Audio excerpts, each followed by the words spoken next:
আপনারা এটা জানেন তো যে অন্যের জন্য দোয়া করলে লাভ।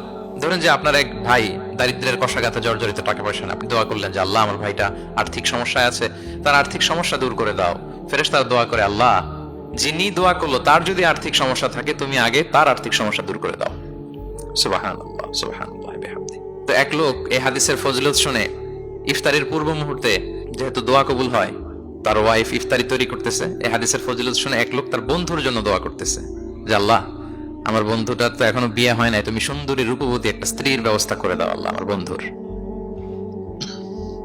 এই দোয়া শুনে তার স্ত্রী তো রেগে মেগে আগুন, সেই ইফতারি টিফতারি রেখে দিয়ে এসে বলে, এই এত বড় সাহস, কি দোয়া করো এসব উল্টাপাল্টা। স্বামী বলে, কি দোয়া উল্টাপাল্টা, কি দোয়া করলাম, আমি তোমার বন্ধুর জন্য দোয়া করছি যে আল্লাহ তারে তুমি রূপবতী সুন্দরী স্ত্রীর ব্যবস্থা করে দাও। তো ওয়াইফ বলে, এই তুমি কি মনে করছো আমি হাদিসটা জানি না যে অন্যের জন্য ভালো কোনো দোয়া করলে আগে এটা নিজের জন্য কবুল হয়? সুবহানাল্লাহ। দেখেন ইসলামের বিধান কত সুন্দর। আপনি অন্যের কল্যাণ কামনা করলে এই কল্যাণ ফিরে আপনার দিকে আসে আগে। সুবহানাল্লাহ। তো এই বেদুইনের এটা জানা ছিল না, সে এসে দোয়া করতেছে, আল্লাহুম্মা আরহামনি ওয়া মুহাম্মাদা ওয়া লা তারহাম মা'আনা আহাদা। আল্লাহ তুমি শুধু আমারে রহম করো আর মুহাম্মদ সাল্লাল্লাহু আলাইহি ওয়াসাল্লামের রহম করো, আমাদের দুজনের সাথে আর কাউরে রহম করো না। রাসূল ইসলাম তাকিয়ে বলেন, হায় রে, একটা প্রশস্ত বিষয়কে সে সংকীর্ণ করে ফেললো। আফসোস করে বলতেছে, কারণ আল্লাহর দরবারে রহমের কি কোনো ঘাটতি আছে বলেন তো? আল্লাহর দরবারে রহমতের কোনো কমতি আছে? নাই। সাথে সবাইকে ইনক্লুড করতে পারতো। আচ্ছা গেল, দোয়া শেষে এবার সে মসজিদে নবীর মাঝখানে বসে পেশাব করা আরম্ভ করছে।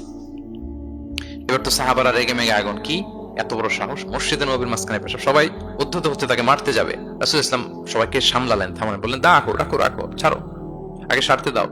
কারণ কেউ যখন ওয়াশরুম সারে মাঝখানে তাকে ডিস্টার্ব করা যায় না, এটা তার ক্ষতি হবে। রাসূল ইসলাম বললেন, রাখো, লেট হিম পাস ইউরিন, তাকে কাজ সারতে দাও। সে কাজ সারলো। এবার রাসূল ইসলাম বললেন, ও হারিকু আলা বাউলিহি সাজলান মিন মা, তার পেশাবের উপর এক বালতি পানি ঢেলে দাও, দিয়ে ফেললো। এবার রাসূল ইসলাম বললেন, ইন্নামা বুইসতুম মুয়াসসিরিন ওয়া লাম তুবআসু মুআসসিরিন। হে সাহাবারা, মনে রাখো তোমরা সহজপন্থী হিসেবে প্রেরিত হয়েছে, তোমরা কট্টরপন্থী হয়ে পৃথিবীতে প্রেরিত হও নাই। সুবহানাল্লাহ। তাহলে যে কোনো জিনিসের সলিউশন আপনার সহজভাবে করতে হবে, এটাকে জটিল বানানো যাবে না। আমরা অনেক সময় জটিল থেকে জটিল করি।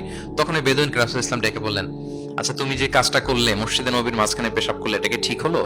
তুমি কি জানো এটা আল্লাহর ঘর, এটা আমাদের মদিনার কমিউনিটির ইবাদতগাহ, এখানে আমরা আল্লাহর ইবাদত করি, আল্লাহর জিকির করি, আল্লাহর কিতাব তেলাওয়াত করি, এটা কি তোমার ঠিক হলো? এইভাবে যখন আদর দিয়ে পরম মমতায় তাকে বুঝিয়ে বলা হলো, সে লজ্জিত হয়ে মাথা নিচু করে ফেললো। সুবহানাল্লাহ। রাসূল সাল্লাল্লাহু আলাইহি ওয়াসাল্লামের কাছে ক্ষমা চাই।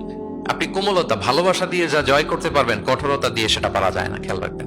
ভালোবাসা দিয়ে যেভাবে আপনি মানুষের হৃদয় জয় করতে পারবেন, কঠোরতা দিয়ে পারবেন না। এজন্য ইসলাম ফ্লেক্সিবিলিটিতে বিশ্বাস করে।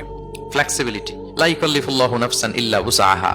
আল্লাহ সাধ্যের বাইরে কাউকে কখনো কিছু চাপিয়ে দেয় না। এজন্য ইসলামকে সহজ করে উপস্থাপন করতে বলেছেন তিনি।